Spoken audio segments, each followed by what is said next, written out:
nga po na ng video kanina, pero ganito tayo gumawa ng palabok sauce. Nag-init tayo ng mantika, naglagay ng bawang, tapos nilagay natin yung atsuete. Atsuete water muna. Tapos pag nag-subside yung water, magiging atsuete oil siya. That's the magic of my palabok. Ayan. Yung sauce kanina na nasa pan, hinati ko sa dalawa. This is just the plain atsuete oil. Makikita nyo ba yan? Yan yung juice ng atsuete kanina na nag-solidify. Kaya, ayan. Pag kumulo yan, okay na. Lalagyan lang natin ng konting salt and pepper. Kasi ito yung isang klase ng sauce. Yung meron siyang thickening agent. Ang thickening agent na nilalagay ko is breadcrumbs. Others use cornstarch at saka harina. Pero ako, breadcrumbs ang nilalagay ko. Tansyahin mo na lang kung pagka ganyan, halimbawa, ayan, medyo malabnaw pa. So, dadagdagan mo pa siya ng breadcrumbs kasi pagka namaga yung breadcrumbs on liquid, yun, ano na siya, tawag nito, magtitiken na siya. And then, again, just salt and pepper, and it's done. First in line, chicharon.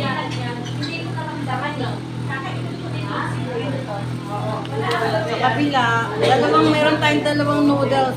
Isang mataba, isang mapayat. Hindi ka ba mayroon kung maghalo dyan? Halika na, manood ka na. Mekos. Hindi na namin sa iyo panunorin yan, ha? Yan na lang. Wala nang like and share, ha? Oo. Meron.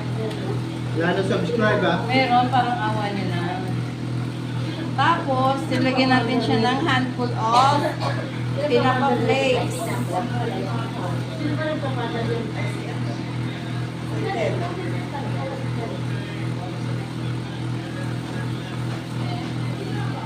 Bago nyo lalagyan ng mga atsuete oil at atsuete sauce, haluin muna natin.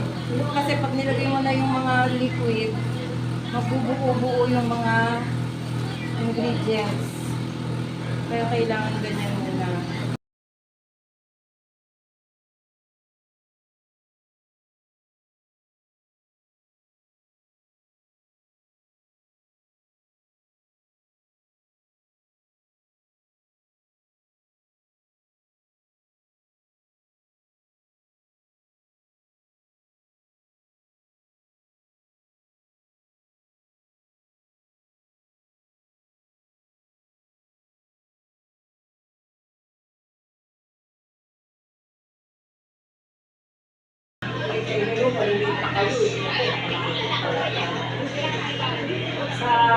Section natin. Di sila magkasundo sa TikTok nila. O, kanya-kanya. Sige. Sige, kaya nyo yan. Kaya yan today. I two kinds of pansit. This is pansit malabon or palabok with yung may thick sauce ba? Ay, hindi nakita kasi marami ng toppings. And this is the pansit with the atsuete oil using thick noodles pala. Itong isa thin noodles ang ginamit ko. Yung parang sa bihon. Kasi yung iba prefer nila yung manipis na noodles. And this is the usual na thick noodles. Yummy! Yummy!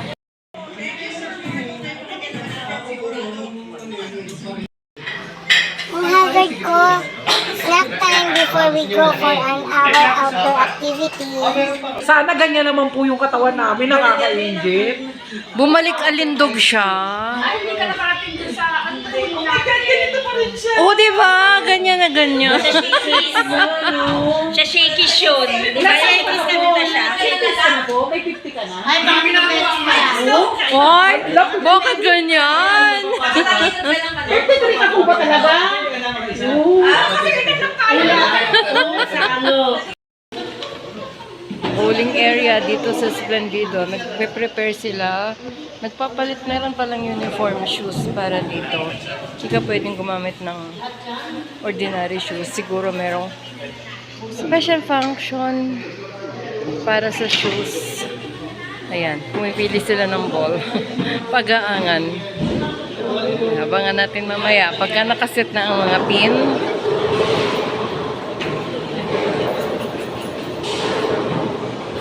ayun ang kanilang scoreboard. Ay, nakakatuwa. First time ko actually na matungtong sa ganito. Hindi man ako maglalaro ako alam dyan. Pero manonood tayo.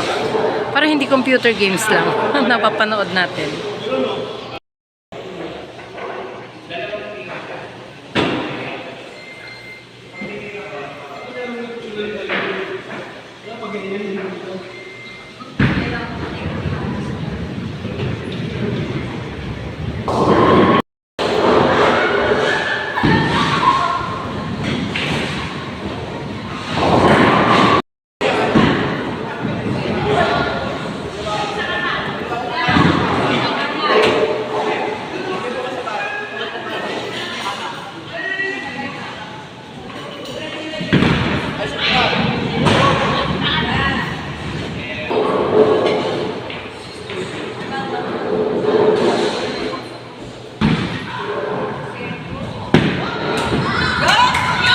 Yon! Yon!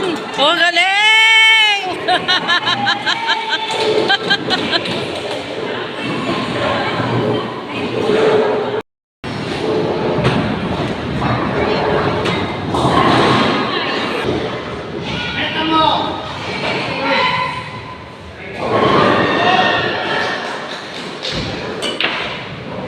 Oh, di ba?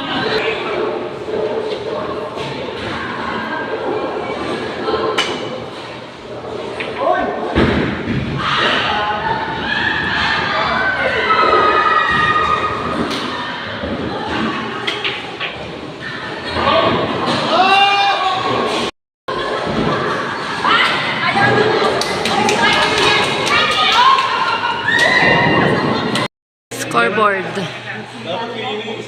Hindi ko alam. Puro initials. Pero kami rin yan. Sila lang pala.